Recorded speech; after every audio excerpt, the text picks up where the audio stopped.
Just because I'm being quiet don't mean that I don't have that fire up inside of me to get you all the way together. This is the Rumor Report. One thing that I'm not is a liar. First of all, my memory is too bad to be a liar. And second of all, there's just too many witnesses and people know what happened. People know the truth. On The Breakfast Club. I'll give it to you. All right, we talking about the one that got away, and this time we're talking about Safaree Samuels.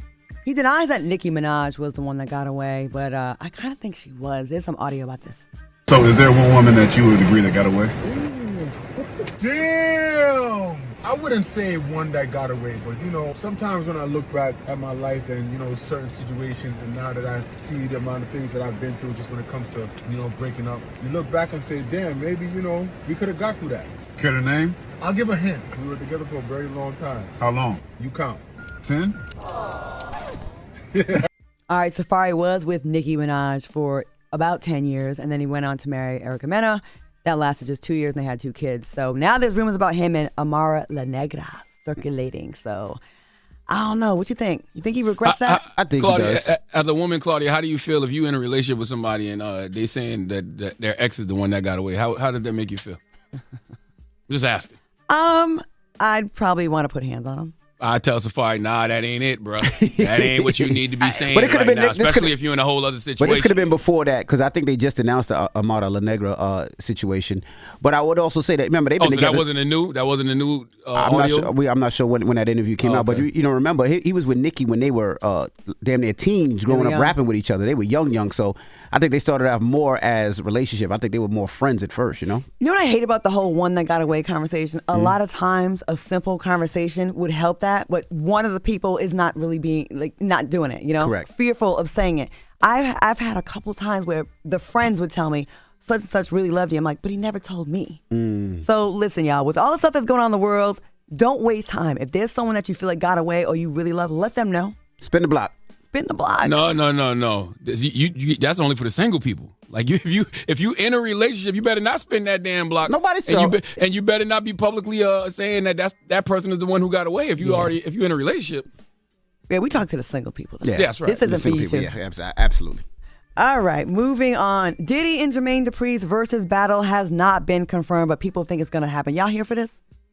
Yes, I think it's going to happen. I think there was rumors that Diddy released a date by accident, but I think it's going to happen. I think has to. Who do you think would win that? It just depends, man. We've been having this conversation for months. I think that they should just keep it to R&B and remixes. They can't. That's my personal opinion. They can't. And, you know, if the rumors are true that they're doing it at Madison Square Garden, I think that's also an unfair advantage for Diddy. I don't think they should do it in Atlanta either. I think they should pick a neutral location. I think Madison Square Garden is good, but you know the thing with Of course you do, because you're from New York. You want Diddy to have home field advantage. No, not only that, but remember Jermaine Dupri has a lot of his artists living. So when they do this, you're gonna have a lot of Ushers alive to perform, Mariah's alive to perform. With you know Diddy, you know Biggie's not here, Craig Mack's not here. I don't think he messes with Mace. So a lot of his artists is gonna be a lot more difficult to pull off that show. Not to say that he can't, but it's gonna be a little more difficult. Yeah, I'd like to see them keep it to R&B and remixes. And by the way, I don't know who wins. You can't. That's like one of those ones that's a toss up. I think that's when you say R&B and remixes. Equally yoked verses right there, like big time. I do too. Unless you factor in hip hop. People if you are factor in hip hop, it goes to Diddy a lot. Mm-hmm. You think so? Yes. Yeah. Okay, well, people are ready for this. We have some tweets. Rock Love 21 says, "Oh, we got to get our outfits ready for the living room." And Sally Buck says, "That's super light for Puff."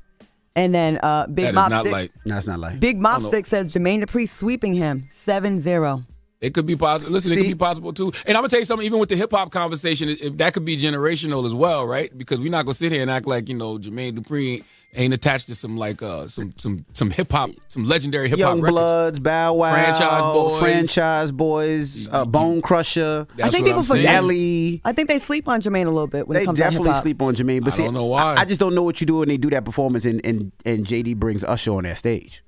You know, and JD brings Mariah Carey on that stage. Those are tough acts to follow. But you acting like, and I know we like to say Diddy don't have people that's not here, but that's not true. Mary J. Blige is here. That's Mary. Jodeci is here because Diddy got a long bag. Diddy can go in his Uptown Records bag too.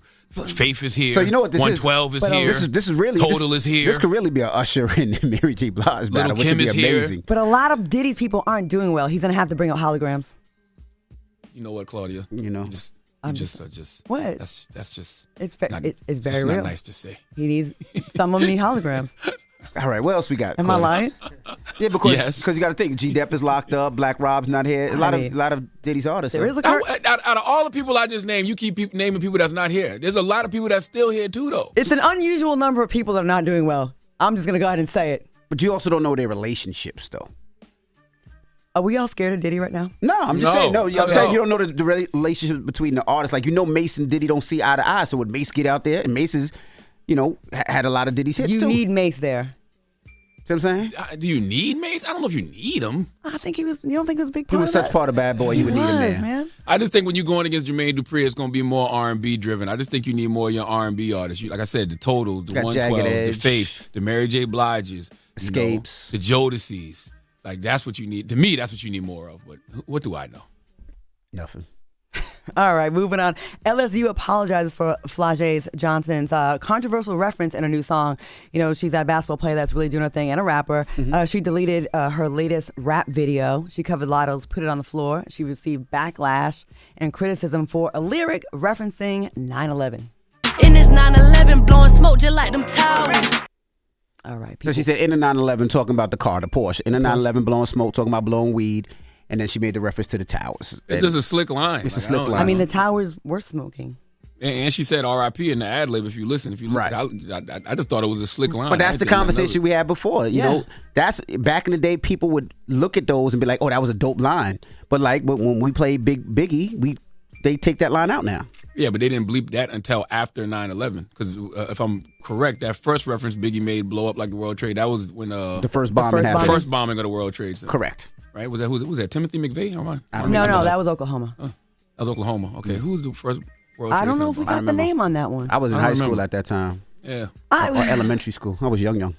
Damn, you can't. This culture is making it where you can't really say anything anymore. We grew up in the 1900s. We'll never understand.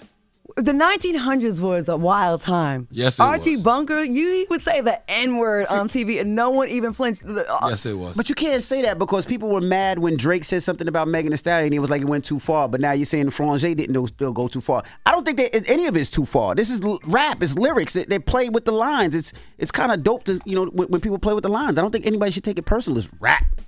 Everybody wants to be a victim and be offended. Jadakiss, Jay-Z, Fabulous, and all those lyricists that you guys love could never be able to do that because they always played that line. You a whole snitch. What? You are just a snitch. You dropping You names? ain't had to name none of them people just now. You just making these little youngsters go dig up their catalogs Right. for no damn reason. All right, You that- are a whole rat. So what?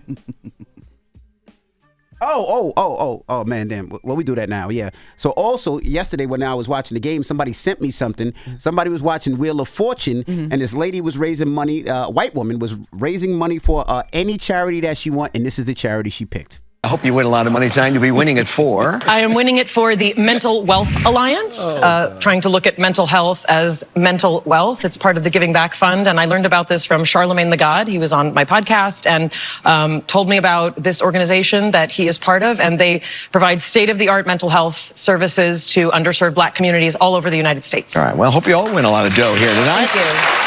Wow. Let me tell you how much I hate DJing. Shout out to Ronnie. Ronnie sent me that. No. Let me tell you how much I hate you. So mainstream now. You just said that was some white woman on Wheel of Fortune. That was Celebrity Wheel of Fortune, and that was Mayim Bialik. You know who Mayim Bialik is? That's Blossom. Okay, that's Amy Farrah Fowler from The Big Bang Theory. All right.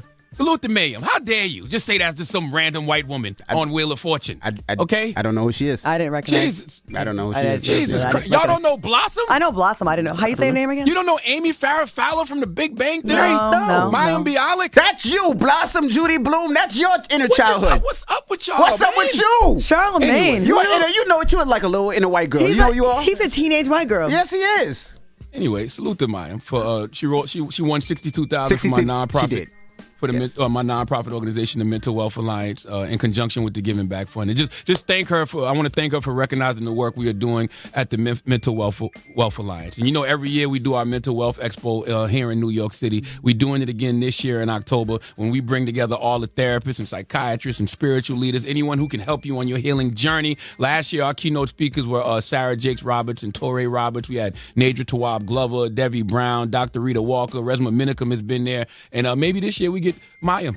We get Mayim Bialik to pull up. All right. Why not? Well, Why not? That is your rumor report. You got any Sally Myers for Charlamagne? Anything like that? No. Who is Sally Myers?